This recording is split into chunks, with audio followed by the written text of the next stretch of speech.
La nourriture est un besoin vital pour nous tous, mais elle peut parfois entraîner des décès étranges et inattendus. Dans cette vidéo, nous allons découvrir 5 histoires réelles des morts les plus bizarres causées par l'alimentation. Ces cas montrent à quel point quelque chose d'aussi simple que manger peut prendre une tournure mortelle.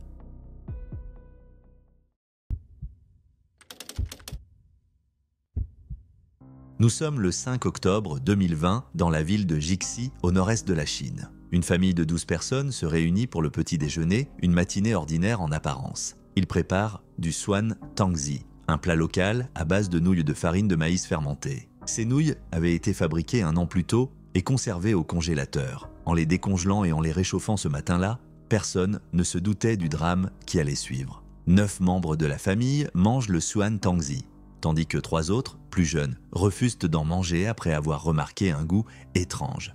Quelques heures plus tard, ceux qui ont consommé les nouilles commencent à ressentir de violents symptômes. Nausées, vomissements, douleurs abdominales et grande faiblesse. Tous les 9 sont transportés d'urgence à l'hôpital. 7 d'entre eux meurent avant le 10 octobre. 2 autres, dont une femme de 47 ans nommée Li, succombent 2 jours plus tard. Le 12 octobre, les 9 personnes ayant mangé les nouilles sont toutes décédées. Les analyses révèlent la cause, une intoxication alimentaire due à l'acide boncréquique, une toxine produite par la bactérie Burkholderia gladioli qui peut se développer dans des aliments fermentés comme les nouilles de farine de maïs. Pire encore, il est résistant à la chaleur, ce qui signifie que la cuisson ou le réchauffage ne le détruisent pas. Les nouilles maison avaient été conservées au congélateur pendant près d'1 an. Au fil du temps, le processus de fermentation a mal tourné, favorisant la prolifération de cette bactérie et la production de la toxine mortelle. L'acide boncréquique attaque des organes vitaux comme le foie, les reins, le cœur et le cerveau. Les symptômes apparaissent en quelques heures et comprennent de violentes douleurs abdominales, des vomissements et une grande faiblesse. Sans traitement immédiat, il peut provoquer une défaillance organique et entraîner la mort en moins de 24 heures. Des analyses des nouilles et des fluides gastriques des victimes ont finalement révélé de fortes concentrations d'acide boncréquique. Ce drame a profondément choqué la communauté. Les autorités ont confirmé qu'il s'agissait d'une intoxication accidentelle due à des nouilles fermentées avariées. Les services de santé ont rapidement émis des alertes pour éviter de consommer des aliments fermentés à base de riz ou de farine mal conservée. Ils ont également mis en garde contre l'utilisation de maïs moisi ou détrempé. Cette tragédie a mis en lumière les dangers d'une mauvaise conservation des aliments. Lorsque la famille a congelé son Swan Tangzi, elle ne se doutait pas que la congélation prolongée pouvait favoriser la formation de toxines dangereuses. La congélation ralentit la croissance des bactéries, mais ne les tue pas toutes, et certaines peuvent se réactiver lors de la décongélation, produisant des toxines comme l'acide boncréquique. Même si les nouilles ont été réchauffées avant d'être consommées, cela n'a eu aucun effet sur la toxine, car elle résiste aux températures élevées. Le stockage prolongé des nouilles a été un facteur clé de cette tragédie. La combinaison entre la fermentation de la farine de maïs et une congélation inadéquate a créé les conditions idéales pour le développement de Burkholderia gladioli et la production d'acide boncréquique. Le goût étrange des nouilles aurait pu être un indice que quelque chose n'allait pas. Bien que le goût seul ne permette pas de détecter une contamination toxique, il peut être un signe d'alerte. La décision des jeunes membres de la famille de ne pas en manger leur a sauvé la vie. La mort de 9 membres d'une même famille a profondément bouleversé leur communauté. Ce drame rappelle les dangers des aliments mal stockés. Si l'intoxication alimentaire est un risque bien connu, celle liée à l'acide boncréquique est bien plus rare et méconnue du grand public. En réaction, les autorités sanitaires chinoises ont lancé des campagnes de sensibilisation pour alerter sur les dangers des aliments fermentés mal conservés. Le gouvernement a publié des règles de sécurité alimentaire, notamment en déconseillant la fermentation artisanale sans un strict respect des conditions d'hygiène et de stockage. La tragédie de cette famille de Jixi City est un rappel cruel de l'importance d'une bonne conservation et manipulation des aliments. Elle met en lumière les risques mortels liés aux aliments fermentés avariés et la nécessité d'une plus grande sensibilisation aux pratiques de sécurité alimentaire.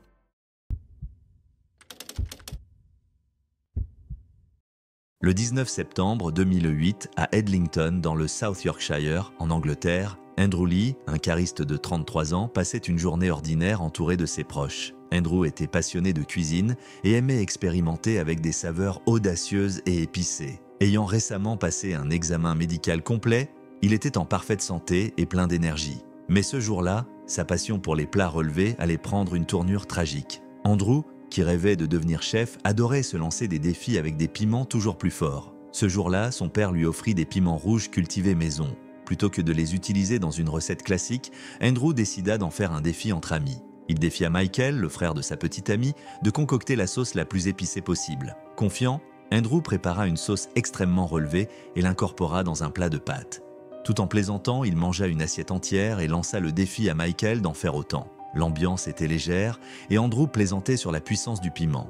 Même s'il ressentait l'idée d'une brûlure intense, il termina son assiette sans hésitation. Mais plus tard dans la soirée, il commença à ressentir des sensations étranges. Une démangeaison intense se déclara sur tout son corps. Sa petite amie, Samantha Bailey, tenta de l'apaiser en lui grattant le dos pendant qu'il essayait de s'endormir. Vers 2h30 du matin, Andrew était allongé dans son lit, tentant de trouver le sommeil. Samantha, qui était restée à ses côtés, se réveilla soudainement pour le trouver inconscient. Paniquée, elle appela immédiatement une ambulance, mais à l'arrivée des secours, il était déjà trop tard. Malgré leur tentative de réanimation, Andrew fut déclaré mort sur place. Au départ, la cause de sa mort restait mystérieuse. Une autopsie ne révéla aucune explication évidente. Andrew ne souffrait d'aucune maladie cardiaque et son dernier bilan médical n'indiquait aucun problème de santé. Sa mère, Pamela, eut du mal à accepter ce qui s'était passé. Rapidement, une enquête fut ouverte pour déterminer les circonstances exactes de son décès. L'attention se porte sur la sauce ultra épicée qu'il avait consommée ce soir-là. Les analyses toxicologiques suggérèrent qu'il avait pu souffrir d'une réaction allergique sévère ou d'un problème cardiaque déclenché par l'extrême intensité du piment. Bien que rare, ce type de réaction extrême au piment a déjà été documenté. Certains piments ultra forts, comme le Naga Jolokia, peuvent provoquer des symptômes graves, vomissements, douleurs abdominales intenses et dans des cas exceptionnels, des complications cardiaques. Les experts en santé préviennent que de grandes quantités de capsaïcine, le composé chimique responsable du piquant des piments, peuvent provoquer des réactions dangereuses. À faible dose, la capsaïcine peut stimuler le métabolisme et même avoir des effets antalgiques. Cependant, consommée en excès, comme Andrew l'a fait cette nuit-là, elle peut s'avérer toxique. Certaines études établissent un lien entre la consommation excessive de piments très forts et des lésions gastriques ou, dans de rares cas, des réactions fatales. Dans le cas d'Andrew, la brûlure extrême et les démangeaisons étaient les premiers signes que son corps réagissait mal. Que ce soit une réaction allergique, un problème cardiaque soudain ou un autre facteur, son organisme n'a pas supporté l'intensité de la sauce. Son décès rappelle les dangers liés à la consommation excessive d'aliments extrêmement épicés. L'enquête fut suspendue le temps d'effectuer des analyses complémentaires. L'une des hypothèses envisagées fut une mort par mésaventure. Cependant, pour sa famille, de nombreuses questions restaient sans réponse. Était-ce uniquement à cause du piment ou un problème de santé non détecté a-t-il joué un rôle? Son décès aurait-il pu être évité? Était-ce simplement un accident tragique impossible à prévoir? La disparition d'Andrew est un rappel cruel des limites de ce que notre corps peut supporter. Les défis de piment ultra forts, souvent perçus comme un simple amusement, peuvent en réalité avoir des conséquences dramatiques. Ce qui n'était au départ qu'une compétition amicale s'est terminé en tragédie, laissant une famille en deuil et en quête de réponse. Les experts en santé mettent en garde contre la consommation excessive de piments très forts, surtout en grande quantité. Pour certaines personnes, la réaction du corps face à un niveau extrême de piquant peut être imprévisible et dangereuse. L'histoire d'Andrew est un avertissement clair. Pousser ses limites, même pour rire, peut avoir des conséquences irréversibles. Le 14 juillet 2024, en Chine, Pan Xiaoting, une streamer populaire de 24 ans, était en pleine séance de mukbang, l'une de ses spécialités. Le mukbang, une tendance venue de Corée du Sud, consiste à manger de grandes quantités de nourriture tout en interagissant avec un public en ligne. Pan comptait des milliers de spectateurs fascinés par ses marathons alimentaires. Ce jour-là, elle s'était fixé un objectif extrême.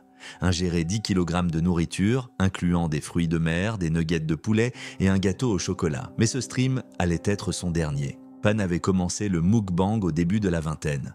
Manger d'énormes quantités de nourriture en direct attirait un large public et Pan adorait être sous les projecteurs. Ses sessions, pouvant durer jusqu'à 10 heures, étaient un véritable succès. Elle enchaînait les plats sous les encouragements de ses fans. Mais le côté obscur de ses défis alimentaires ne tarda pas à apparaître. Pan avait déjà été hospitalisée à cause d'hémorragies gastriques provoquées par ses excès alimentaires. Son corps montrait des signes de détresse, mais elle refusait d'arrêter. Malgré les inquiétudes et les supplications de ses parents, elle leur assurait qu'elle gérait la situation. Le 14 juillet, Pan était devenue obèse morbide, pesant près de 300 kg. Son audience continuait de la suivre avec fascination. La célébrité, l'argent et les cadeaux l'encourageaient à repousser ses limites. Personne ne s'attendait à l'issue tragique de ce jour-là. Face à sa caméra, Pan commença par manger du gâteau avant d'enchaîner avec des nuggets de poulet et des fruits de mer.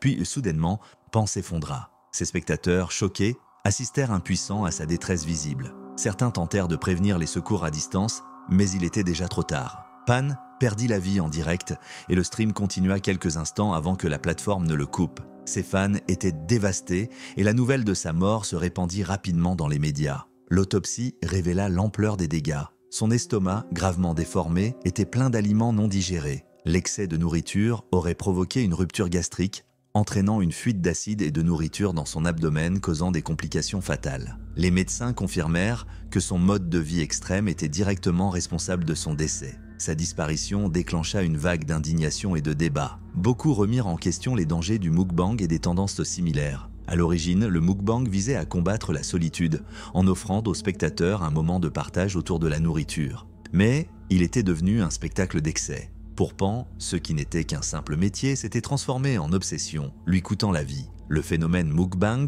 s'était répandu bien au-delà de la Corée du Sud, atteignant la Chine, les États-Unis et d'autres pays. Des créateurs comme Nikocado Avocado avaient eux aussi acquis une immense popularité, au prix de risques similaires. Les médecins et psychologues alertaient depuis longtemps sur les conséquences graves de ces pratiques, prise de poids extrêmes, troubles digestifs et même complications mortelles. La mort de Pan rendait ces avertissements plus réels que jamais. Malgré les dangers connus, Pan avait poursuivi ses vidéos. Son décès rappelait le prix à payer pour la célébrité sur les réseaux sociaux. En 2021, la Chine avait pourtant adopté une loi contre le gaspillage alimentaire, interdisant les contenus mukbang extrêmes.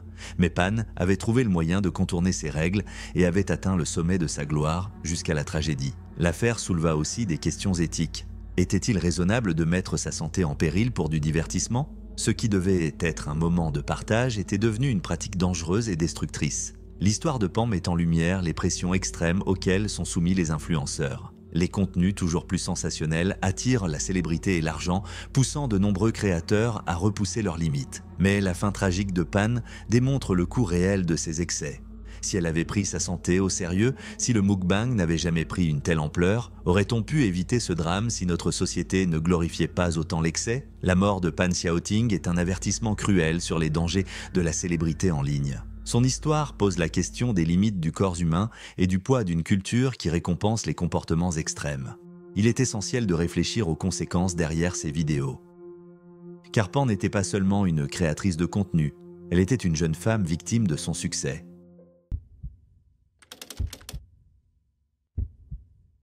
Le 5 janvier 2021, à Colwyn Bay, dans le nord du pays de Galles, Thomas Mansfield, un entraîneur personnel de 29 ans et père de 2 enfants, préparait une boisson énergisante. Connu pour son engagement envers le fitness et la musculation, Mansfield avait commandé un paquet de poudre de caféine concentrée pour augmenter son énergie avant ses séances d'entraînement. Ce qui devait l'aider à améliorer ses performances a pourtant conduit à un tragique accident. Mansfield, un père actif et en bonne santé, travaillait à la fois comme entraîneur personnel et gardien de sécurité.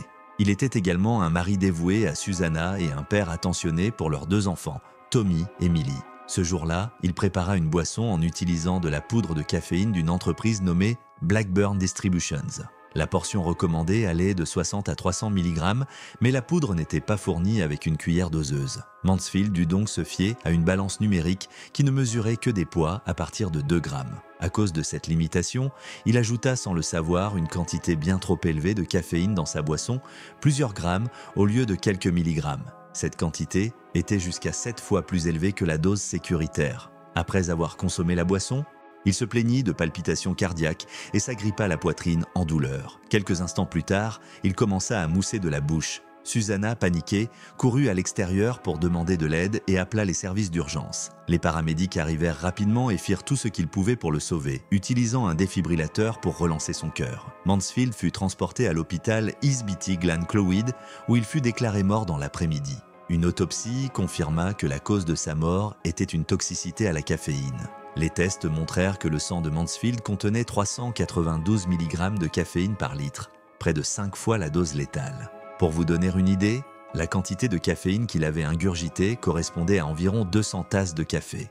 Une quantité beaucoup plus petite, soit 78 mg par litre, peut aussi être fatale. L'enquête sur la mort de Mansfield révéla comment l'erreur s'était produite. La balance qu'il utilisait ne pouvait pas mesurer les petites quantités de manière précise, ce qui l'a amené à mal calculer la dose. Le médecin légiste conclut à un accident.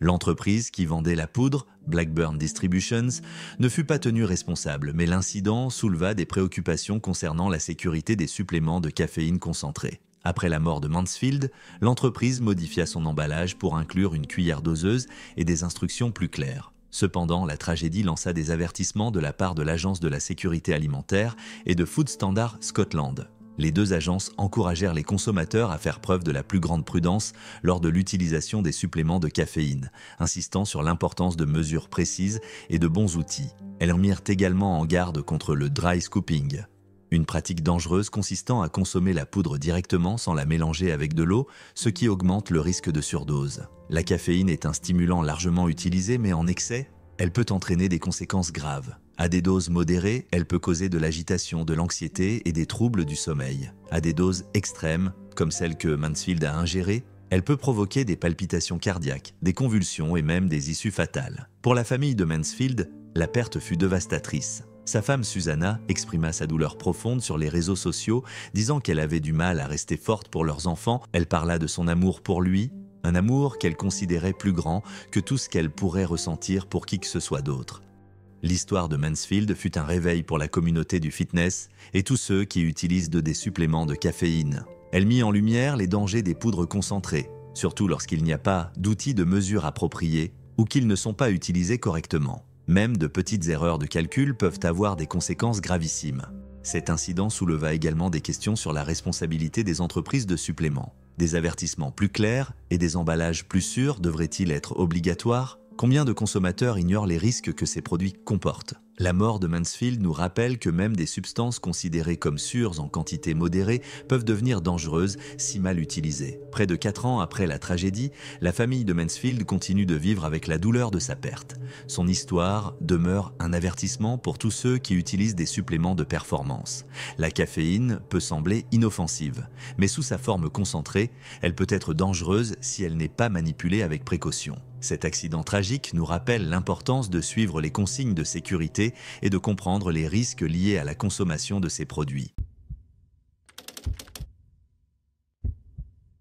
En octobre 2015, à Barry, au sud du pays de Galles, Darren Bray, un père de 3 enfants âgé de 29 ans, a tragiquement perdu la vie dans un accident aussi inattendu que bouleversant. Darren, connu pour son sens de l'humour enjoué et son amour pour divertir les autres, passait la soirée à boire avec des amis. Ce qui avait commencé comme une nuit ordinaire de rire, de boissons et d'un arrêt chez McDonald's s'est transformé en un drame qui lui coûta la vie. Ce soir-là, Darren était de bonne humeur, cherchant comme toujours à amuser son entourage. Son ami, Sam Bisgrove, partit chercher à manger chez McDonald's et Darren lui demanda de lui ramener un cheeseburger. Lorsque Sam revint avec le sandwich, Darren décida de réaliser un défi pour impressionner et faire rire ses amis. Il écrasa le cheeseburger en boule, les regarda avec un sourire et leur lança « Regardez ce que je vais faire » avant de mettre la totalité du burger dans sa bouche. Au départ, tout le monde trouva cela drôle, Darren étant simplement fidèle à lui-même. Mais quelques instants plus tard, la situation devint dramatique.